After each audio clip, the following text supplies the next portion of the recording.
ہمارے ذہنوں میں جو معیارات بیٹھے ہوئے ہیں وہ کیا ہے؟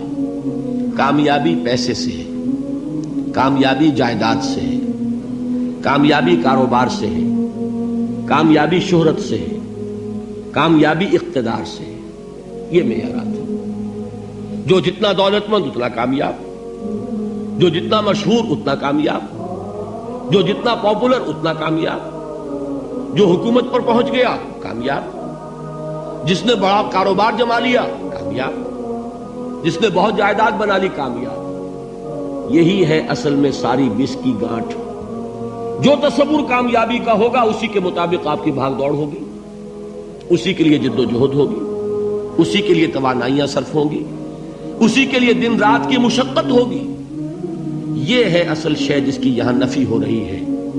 کامیابی دولت سے نہیں، کامیابی شہرت سے نہیں، کامیابی اقتدار اور طاقت اور حکومت سے نہیں، بلکہ کامیابی ہے ایمان سے، عمل صالح سے، تواصی بالحق سے، تواصی بالصبر سے. آپ غور کیجئے اس نقطہ نظر کا، اس ایٹیچیوڈ کا، یہ جو مینٹل ایٹیچیوڈ ہے اس کا بدل جانا ہی انسانی شخصیت کے اندر انقلاب برپا کرے گا. اب آپ کا نتیجہ کیا نکلا؟ اگر تو دولت سے کامیابی ہوتی تو قارون بہت کامیاب تھا، اگر حکومت سے کامیابی ہوتی تو فرعون اور نمرود بہت کامیاب تھے. کامیابی ان سے نہیں ہے. کامیابی انسان دولت میں قارون کی دولت تک پہنچ جائے اور دنیا میں دبدبہ اور اقتدار اور سلطنت اور حکومت کے اعتبار سے وہ نمرود اور فرعون کا مقام حاصل کر لے، وہ ناکام ہے، خائب ہے، خاسر ہے، برباد ہے. اور ابو ذر غفاری کامیاب ہے، چاہے ان کے پاس کچھ نہیں تھا، جھونپڑی تک نہیں تھی، کوئی گھر نہیں تھا. حضور نے فرمایا ہے اللہ کے کچھ بندے ایسے ہوتے ہیں جو کسی محفل میں جانا چاہیں تو انہیں اجازت نہ ملے، جو کہیں اگر رشتہ کرنا چاہیں کوئی ان سے رشتہ کرنے کو تیار نہ، کہیں کوئی سفارش کرنا چاہے تو ان کی کوئی بات ہی نہ سنے. لیکن اللہ کے ہاں ان کا وہ مقام ہے کہ اگر بھولے سے بھی کسی بات پر قسم کھا بیٹھتے تو اللہ ان کے قسم کی لاج رکھتا ہے. یہ ہے فرق. یہ جان لیجیے اچھی طرح.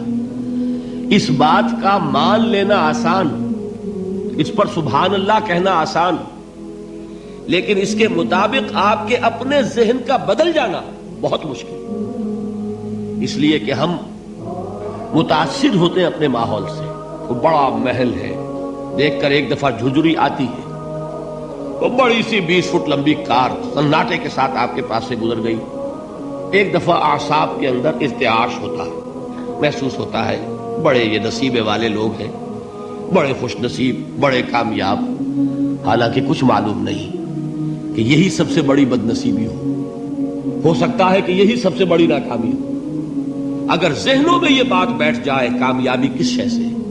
یہی وجہ دیکھیے قرآن مجید میں بارہا آپ دیکھیں اولئک ھم المفلحون، یہ ہے لوگ کامیاب ہونے والے. آج یہ آپ نے نماز میں وہ آیات سنی، یا ایھا الذین آمنوا ارکعوا واسجدوا واعبدوا ربکم وافعلوا الخیر لعلکم تفلحون. اے ایمان والو، رکوع کرو، سجدہ کرو، اپنے رب کی پرستش اور بندگی کرو اور اچھے کام کرو تاکہ تم کامیاب ہو جاؤ. تو کامیابی کن چیزوں سے ہے؟ یہ ہے سب سے بڑا سبق.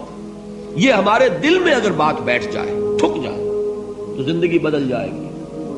صبح و شام بدل جائیں گے، نقشے بدل جائیں گے، بھاگ دوڑ کا رنگ بدل جائے گا، ویلیو سٹرکچر بدل جائے گا. آج وہ ایک چیز نہایت اہم نظر آ رہی ہے، کل نہایت غیر اہم نظر آئے گی.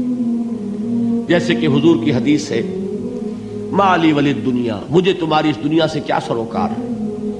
انما مثلی کراکب استظل تحت شجرۃ ثم راح فترکها، میری مثال تو اس سوار کی سی ہے جو تھوڑی دیر کے لیے ایک درخت کے سائے میں ٹھہرتا ہے سستانے کے لیے، پھر وہ اپنا راستہ لیتا ہے. اسے اس درخت سے مستقل تعلق اس کا نہیں ہے، وہ اس کا گھر نہیں، وہ اس کی منزل نہیں. اسی طرح یہ دنیا میرا گھر نہیں ہے. اب دیکھیے ہم کہتے ہیں انا للہ و انا الیہ راجعون، ہم تو مسافر ہیں، ہم اللہ کے پاس سے آئے، اللہ کی طرف ہمیں لوٹ جانا ہے.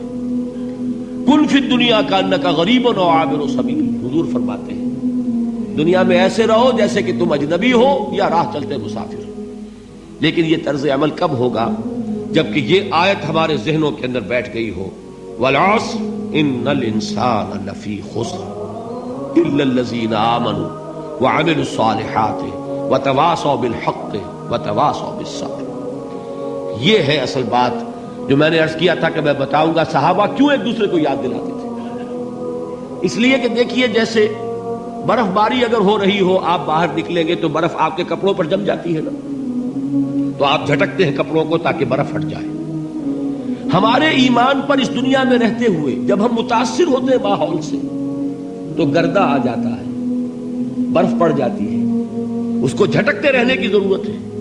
اور وہ جھٹکنے کی بہترین اور مؤثر ترین شکل یہی ہے کہ یاد رکھو کامیابی ان چیزوں سے نہیں ہے۔ چمک دمک جو ہے دنیا کی، یہ ساری چمک دمک جو تمہیں رجھا رہی ہے، جو تمہیں اپنے اندر گم کیے ہوئے، یہ لفظ گم پر اقبال کا وہ شعر یاد آ گیا کہ کافر کی یہ پہچان کے آفاق میں گم ہے، اور مومن کی یہ پہچان کے گم اس میں ہے آفاق۔ تم گم نہ ہو کر رہ جاؤ اس میں، مبہوت نہ ہو کر رہ جاؤ، مرعوب نہ ہو کر رہ جاؤ، دنیا ہی کی محبت تمہارے اوپر ڈیرے نہ ڈال دے، تمہارے دلوں کے اوپر مسلط نہ ہو جائے۔